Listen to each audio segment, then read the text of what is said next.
도널드 트럼프 미국 대통령이 모든 교역국에 높은 상호관세를 부과한 지 13시간 만에 정책을 수정했습니다.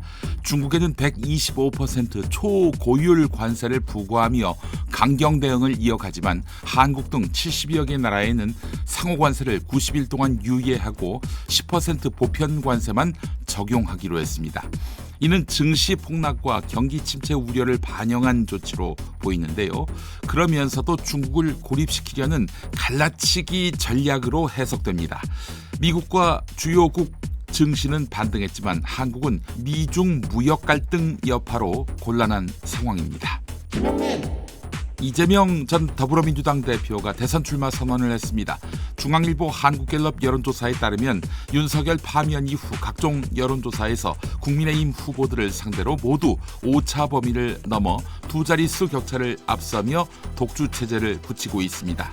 김문수, 오세훈, 홍준표, 한동훈 후보와의 가상 대결에서도 모두 큰 격차로 우세했습니다. 정당 지지율도 민주당이 국민의힘보다 14%포인트 앞섰습니다. 개헌에 대해서는 67%가 필요하다고 응답했으며 4년 중임제와 대통령 중심제를 선호하는 응답이 가장 많았습니다. 대통령 힘빼기 개헌은 인기가 없었습니다. 윤석열 파면에 대해서는 73%가 동의했습니다.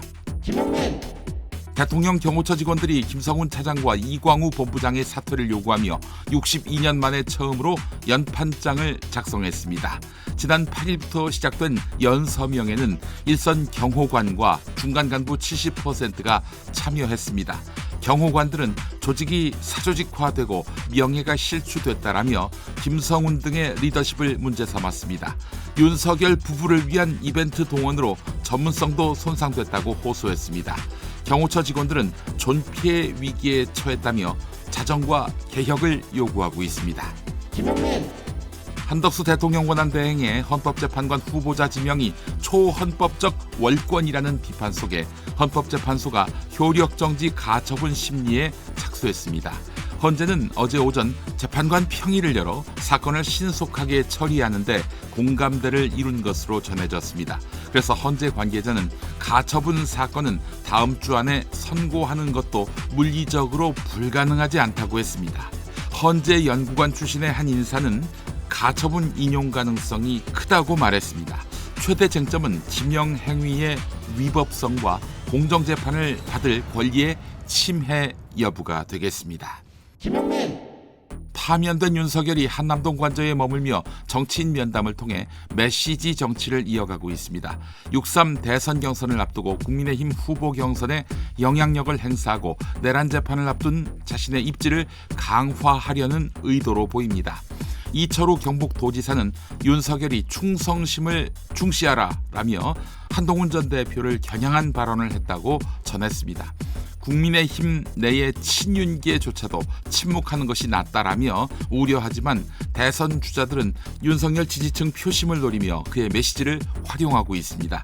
윤석열 부부는 오늘 서초동으로 거처를 옮길 예정입니다. 2023년 8월 새만금 세계 스카우트 잼버리 대회가 파행을 빚은 것은 조직위, 여성가족부, 전라북도의 부실한 준비와 대응 때문으로 감사원 감사 결과 드러났습니다. 전라북도는 침수 위험 지역을 후보지로 선정했고 여성가족부는 경험이 없는 인사를 사무총장으로 임명했습니다. 조직위원회는 화장실, 샤워장 등 시설 설치를 지연, 부실하게 진행했습니다.